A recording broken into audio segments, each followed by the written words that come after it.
नमस्कार दोस्तों। आज हम रीट 2015 में पूछे गए महत्वपूर्ण 10 प्रश्नों का अध्ययन करेंगे। पहला प्रश्न है, क्या होता है जब शोषक बुझे हुए चूने की अभिक्रिया क्लोरीन गैस के साथ कराई जाती है? ए. विरंजक चूर्ण बनता है, बी. बेकिंग सोडा बनता है, सी. धोने का सोडा बनता है, डी. प्लास्टर ऑफ पेरिस बनता है। तो दोस्तों इसका सही उत्तर है विरंजक चूर्ण बनता है। इसका राइट उत्तर है ए।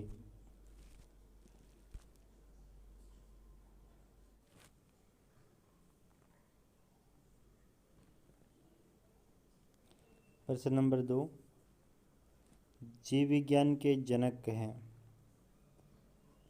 ए. Lamarck, B. अरस्तु, सी. थियोफ्रेस्टस और डी. Charles Darwin. तो जीव विज्ञान का जनक माना जाता है अरस्तु को। इसका राइट आंसर है अरस्तु, बी। तीसरा क्वेश्चन है, कौन सी बाल केंद्रित विधि है? प्रोजेक्ट विधि, समस्या समाधान विधि, प्रयोगशाला विधि, इनमें से सभी। तो बाल केंद्रित विधि है, इसमें सही उत्तर है इनमें से सभी। प्रोजेक्ट विधि भी बाल केंद्रित होती है, समस्या समाधान विधि भी बाल केंद्रित होती है और ये प्रयोगशाला विधि भी बाल केंद्रित होती है। तो इसमें तीनों ऑप्शन सही है। अगला प्रश्न है, शिक्षा उद्देश्यों का वर्गीकरण किसने दिया? कि शिक्षा के उद्देश्यों का वर्गीकरण सबसे पहले किसने किया? तो शिक्षा का वर्गीकरण है, ऑप्शन पहला है रॉबर्ट मिलर, दूसरा है N.E. ग्राउंडलैंड, सी. B.S. ब्लूम और डी है हर्बर्ट स्पेंसर। तो इसका सही आंसर है B.S. ब्लूम। पांचवा क्वेश्चन है, सांख्यिकीय अभिकर्मित अनुदेशक के जनक कौन है? पहला ऑप्शन है B.F. Skinner, B.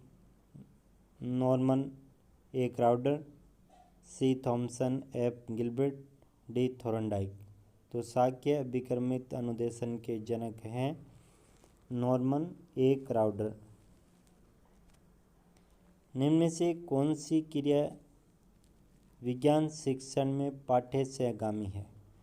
कि हमने निम्न में से उस ऑप्शन को चुनना है जो विज्ञान शिक्षण में पाठ्य सहगामी को करिकुलम एक्टिविटी के रूप में काम में आती है। तो इसका सही आंसर है विज्ञान मेला। अगला क्वेश्चन है, निम्न में से कौन सी सर्वे सामग्री है? OHP, चित्र विस्तारक, ग्रामोफोन, मायादीप। तो इसका सही आंसर है gramophone. Option C right answer है। ग्रामोफोन सर्वे सामग्री के रूप में प्रयोग किया जाता है। क्वेश्चन नंबर 8, उपचारात्मक शिक्षण किसका अंतिम चरण है? परीक्षा प्रतिमान का, व्याख्यात्मक शिक्षण का, निदानात्मक शिक्षण का, इनमें से कोई नहीं। तो उपचारात्मक शिक्षण है, इसका सही आंसर है निदानात्मक शिक्षण का अंतिम चरण माना जाता है।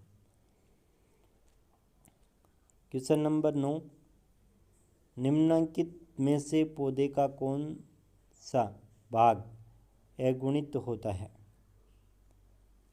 युग्मक, अंडाशय, परागकोश और पुष्प।